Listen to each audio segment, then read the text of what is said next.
Para mangin matalunsay ang paglibot sa mga delegado sa APEC ministerial meeting sa pila ka mga lugar dere sa Iloilo aerial inspection na ginpatigayon. Si Charlene Belvis may nagarat sa balita exclusive.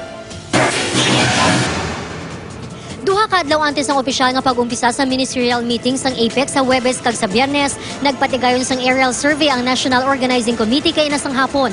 Duha ka helicopters sang 505 Search and Rescue Group sang Philippine Air Force ang naglupad nga ginapangunahan ni Department of National Defense Undersecretary Natalio Ecarma III. Si Yusek Ecarma, ang Deputy Director General sa tatlo ka komitiba para sa APEC 2015, ang Peace and Order, Security, kag Emergency Preparedness.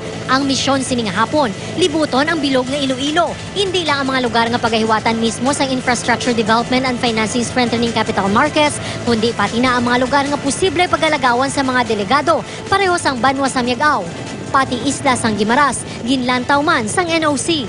Different hospitals and then in Bilet areas, and then we're going down south to Miagao. There might be, an activity there. Then we're going to Guimaras. Kasi baka meron yung activity doon. Gusto nila makita man no kung ano regarding sa mga national highways naton. Paano sa ano na sir, mga waterways, highways? Ang purpose na is for them to be acquainted no.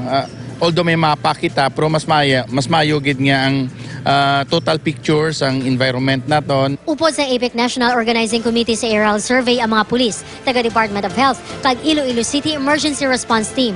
Tanan ini kabahin sa tinutuyo sang gobyerno nga wala sa mangin sablay sa pagpatigayon sang Asia Pacific Economic Cooperation Meeting sa Pungsod. Gani tanan nga senaryo ginapanghandaan para in kaso may magluntad nga aberya, insigida nga makaresponder ang kada ahensya kag ma-minimize kung hindi man malikawan ang halit. Alam mo, ang mga kasama natin, mga ground commanders rin natin. So they'll have a better appreciation of yung lugar, aside from viewing it on the ground, pati sa air. Kasi tulad ng iba, titignan natin yung helicopter landing areas or landing zone na tinatawag para magkaroon sa appreciation. So in the event na, ang kwan dito, we want to cover all bases. Para in the event na may mangyari, we have an understanding of yung different areas and how to answer to these different contingencies. Upod kay Melvin Garvilles, ako si Charlene Belvis. Basta Balita, Raksada.